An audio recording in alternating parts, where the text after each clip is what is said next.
What is the currency of Bangladesh? It's easy one. Dhaka. Leap year में फरवरी में कितने दिन होते हैं? लीप ईयर में ना 30। graduate Cambridge Institute Ranchi and I am putting my screwdriver everywhere and seeing what is happening. ये है हमारे देश का युवा जिनमें से कुछ अपने फील्ड से रिलेटेड जवाब भी नहीं दे पा रहे हैं। ये बताइए कि एमपीएफआई इंजन एक कार्बोरेटर इंजन से कैसे अलग होता है? सर कार्बोरेटर इंजन में सर कार्बोरेटर यूज़ करते हैं और गुड। एमपीएफआई में एमपीएफआई यूज करते हैं। Sir- Am I talking to an engineer? Sorry sir MPFI engine जो मुझे अभी याद आ रहा What है is the function of carburetor? Sir carburettor sir fuel और एयर मिक्सचर को सिलेंडर में पंप करता है। मुझे ये बताइए कि वंदे मातरम तो आपको याद होगा, पहली पंक्ति का अर्थ बताइए क्या है? वंदे मातरम। नहीं सुना पाएंगे पहली पंक्ति? ये सब वंदे मातरम सुजलाम सुफलाम मलय सस्यामलम वंदे मातरम। पक्का अर्थ बता पाएंगे? सब कोई बात नहीं। क्या अब भी आपको ऐसा लगता है कि देश में बेरोजगारी सिर्फ इसीलिए बढ़ रही है क्योंकि जॉब्स नहीं है? वेल, वर्ल्ड इकोनॉमिक फोरम ने भी यही कहा है कि इंडिया में हर 4 में से एक एमबीए, 5 में से एक इंजीनियर और 10 में से एक ग्रेजुएट जॉब में रखने लायक है, यानी कि एम्प्लॉयबल है। और दुनिया के one of the leading skill assessment company aspiring mind के अनुसार इंडिया के 80% इंजीनियर्स टोटली अनएम्प्लॉयबल है, यानी सिंपल भाषा में इंजीनियर कहने लायक नहीं है। बट समहाउ जब यही इंडियन स्टूडेंट्स अपनी इंजीनियरिंग की पढ़ाई के लिए यूएस जाते हैं तब वो अचानक से कमाल करने लगते हैं। जितने भी इंडियन स्टूडेंट्स जो पिछले कुछ दशकों में यूएस पढ़ने गए थे, आपको पता है उनमें से 25% इंडियंस आज दुनिया के सबसे बड़े आईटी टेक हब, सबसे एक्सपेंसिव रीजन जहां दुनिया के सबसे अमीर लोग रहते हैं, यानी कि कैलिफोर्निया के सिलिकॉन वैली में रह रहे हैं, यानी कि वहां पर जाकर अचानक से उनका करियर सुपर सक्सेसफुल हो जाता है। तो अब सवाल यहां पर यह उठता है कि यूएस के एजुकेशन सिस्टम में ऐसा क्या एक्स्ट्रा सिखाया जा रहा है जो कि इंडिया में लैकिंग है। अब इस चीज को आइडेंटिफाई करने के लिए साल 2019 में एस्पायरिंग माइंड नाम की एक कंपनी ने एक सर्वे कंडक्ट किया था। इस सर्वे के लिए उन्होंने 36,000 आईटी इंजीनियर्स को सिलेक्ट किया और उन्हें एक टेस्ट सॉल्व करने के लिए दिया गया। टेस्ट काफी सिंपल था। उन 36,000 इंजीनियर्स को एक सॉफ्टवेयर का कोड डेवलप करना था। अब इन सभी इंजीनियर्स ने ये टेस्ट पूरा तो कर दिया, लेकिन जब इसके रिजल्ट्स आए तब सभी एक्सट्रीमली डिसअपॉइंटेड थे, क्योंकि इस टेस्ट में उन 36,000 आईटी इंजीनियर्स में से 34,000 से भी ज्यादा इंजीनियर्स फेल हो गए। And the sad part was, वो इसीलिए फेल नहीं हुए क्योंकि उन्हें कुछ नहीं आ रहा था, बल्कि वो इसीलिए फेल हुए थे क्योंकि उन्हें बस सिर्फ उतना ही आ रहा था जो उन्हें लेक्चर्स में सिखाया गया था। अगर यहां पर इस टेस्ट में सारे के सारे जो प्रॉब्लम्स थे वो आउट ऑफ द बॉक्स थे और वो प्रॉब्लम्स थे जो रियल लाइफ में वो फेस करते, यानी कि उन सभी टेस्ट पार्टिसिपेंट्स में प्रॉब्लम सॉल्विंग, डिसीजन मेकिंग और क्रिएटिविटी जैसे सॉफ्ट स्किल्स हाईली मिसिंग थे। सो क्या इंडियन स्टूडेंट्स एक गलत लर्निंग टेक्निक को फॉलो कर रहे हैं? इफ यस, तो उसका सोल्यूशन आखिर क्या है? वेल, इसका एक स्ट्रॉन्ग सोल्यूशन आज हम वीडियो में डिस्कस करेंगे, जिससे आपको काफी सारे आइडियाज आएंगे। रिसेंटली कुछ नए इंस्टीट्यूशंस अपनी तरफ से इनिशिएटिव लेकर इंडियन एजुकेशन सिस्टम में मौजूद इस गैप को फिल करने की कोशिश कर रहे हैं। ये इंडिया में रहते हुए यूएस जैसा एक डाइवर्स एजुकेशन सिस्टम प्रोवाइड कर रहे हैं, और वो भी इंडियन इंस्टीट्यूट्स के लेवल की फीस पर। और यही वजह है कि आज हम वाइल इंडियन एजुकेशन सिस्टम की खामियों को एड्रेस कर रहे हैं, हम इन रेवोल्यूशनरी एफर्ट्स को भी हाईलाइट करेंगे। बस उससे पहले एक बहुत ही इंपॉर्टेंट सवाल आई थिंक हम सबको पहले पूछना चाहिए कि क्या ये सॉफ्ट स्किल्स रियल लाइफ में एक्चुअली में इतने मैटर करते हैं, या फिर ये सिर्फ मोटिवेशनल स्पीकर्स द्वारा आपके दिमाग में डाला गया सिर्फ एक प्रोपोगेंडा है? अब इस पर जब हम रिसर्च कर रहे थे ना, तब हमें यह पता चला कि टेक महिंद्रा के सीईओ सीपी गुरनानी जी ने ये खुद अपने इंटरव्यू में कहा कि इंडिया के 94% ग्रेजुएट्स सॉफ्ट स्किल्स ना होने की वजह से बड़ी बड़ी कंपनीज में हायर नहीं हो पा रहे। उनके अनुसार एआई के मार्केट में आने के बाद से मार्केट के डायनामिक्स पूरी तरीके से बदल चुके हैं। जहां पहले हर छोटे से बड़े कंपनी की हायरिंग सिर्फ डिग्रीज के बेसिस पर होती थी, वहीं पर आज की तारीख में कोई भी अपने एक पोटेंशियल एम्प्लॉय में डिग्री के साथ साथ बाकी के सॉफ्ट स्किल्स जैसे communication skills, problem solving, leadership भी देखता है, सो दैट कॉम्प्लेक्स से कॉम्प्लेक्स प्रॉब्लम्स जो एआई सॉल्व नहीं कर पा रहा, वो उनके डाइवर्स स्किल सेट वाले एम्प्लॉयज सॉल्व कर ले। इन शॉर्ट, आज के तारीख में कंपनीज ऐसे टैलेंट पर पैसे खर्च करना चाहती है जो उनके ऑर्गेनाइजेशन में रियल वैल्यू लेकर आए, जो ऑर्गेनाइजेशन को बिगर प्रॉब्लम सॉल्व करने में हेल्प करे। अब जैसे हम सभी जानते हैं कि इंडिया में एजुकेशन सिस्टम आज के तारीख में भी एकदम आउटडेटेड है। यही प्रॉब्लम है कि किसी भी स्टूडेंट को सिर्फ उसके कोर्सेज से रिलेटेड चीजें ही सिखाई जा रही है, और सॉफ्ट स्किल्स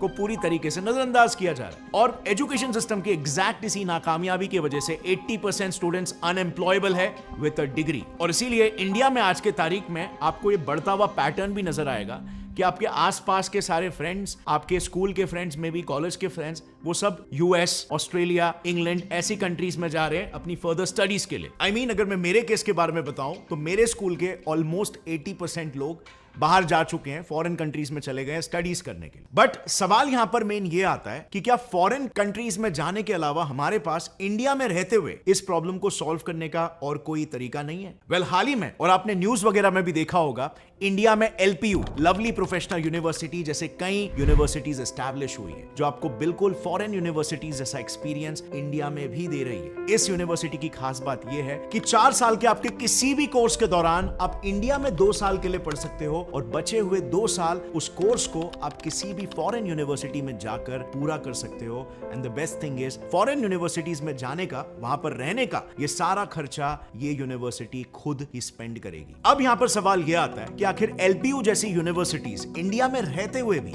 यूएस जैसा एजुकेशन सिस्टम आपको कैसे दे सकती है? क्योंकि इंडिया और यूएस के एजुकेशन सिस्टम में तो जमीन आसमान का फर्क है। लाइक फॉर एग्जांपल, इंडिया में एजुकेशन सिस्टम में रेस्ट्रिक्टिव लर्निंग मेथड्स प्रेवलेंट है, जिसकी वजह से स्टूडेंट्स को फ्लेक्सिबल कोर्सेज लेने का मौका ही नहीं मिलता। लाइक फॉर एग्जांपल, मैं खुद एक कॉमर्स स्टूडेंट हूं और अगर मुझे साइकोलॉजी में भी इंटरेस्ट है तो I am not at all allowed to pursue that. इसका नतीजा, बच्चे ओवरऑल डेवलपमेंट के बिना बस लकीर के फकीर बन जाते हैं। उनके गोल्स नैरो हो जाते हैं, उनके पैशंस नैरो हो जाते हैं और वो वाइडर पर्सपेक्टिव से चीजों को देख ही नहीं पाते, जहां से एक्चुअली में क्रिएटिविटी निकल कर आती है और प्रॉब्लम सॉल्विंग हो सकता है। और इसी के चलते उनमें अनफॉर्चुनेटली सोशल स्किल्स भी डेवलप नहीं हो पाते। लेकिन यूएस जैसी कंट्री में इंफॉर्मेशनल ग्रोथ के साथ साथ सोशल स्किल्स डेवलप करने पे भी उतना ही ध्यान दिया जाता है। वहां पर सपोज अगर मैंने साइंस को एज अ मेजर सब्जेक्ट लिया, तब भी मैं लैंग्वेजेस, आर्ट्स, स्पोर्ट्स जैसे बाकी कोर्सेज को भी अपनी डिग्री के साथ साथ साइमल्टेनियसली परस्यू कर सकता हूं as a minor course.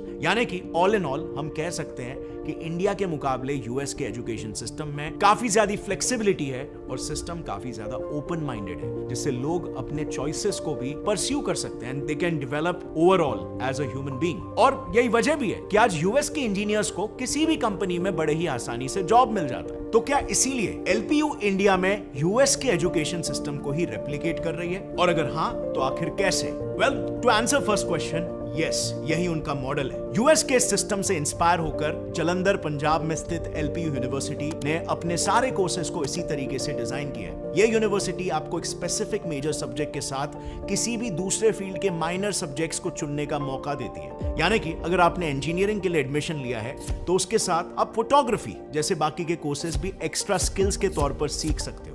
In fact इसमें फर्स्ट ईयर से ही टेक्निकल स्किल्स के साथ साथ सॉफ्ट स्किल्स यानी कि कम्युनिकेशन स्किल्स सिखाकर लास्ट ईयर में होने वाले प्लेसमेंट इंटरव्यूज के लिए तैयार किया जाता है, और जिसके लिए यहां पर एक प्रॉपर डेडिकेटेड डिपार्टमेंट भी है। प्लस इंडस्ट्री के बड़े बड़े एक्सपर्ट्स के साथ 1-on-1 इंटरेक्शन भी यहां पर होता है, ताकि बच्चों को पता चले कि इंडस्ट्री की डिमांड क्या है और वो उस हिसाब से अपने आप को प्लेसमेंट्स के लिए तैयार कर सके और पहले से ही अपने उन स्किल्स पर वर्क करके उन्हें रिफाइन कर सके। और अगर इन बच्चों में से कोई भी बच्चा एक्स्ट्राऑर्डिनरीली ब्रिलियंट परफॉर्मेंस देता है तो उसे डायरेक्टली बड़े बड़े इंडस्ट्रियलिस्ट के साथ कनेक्ट करवा दिया जाता है फॉर पर्सनल मेंटरशिप भी, which is pretty unique in the education sector.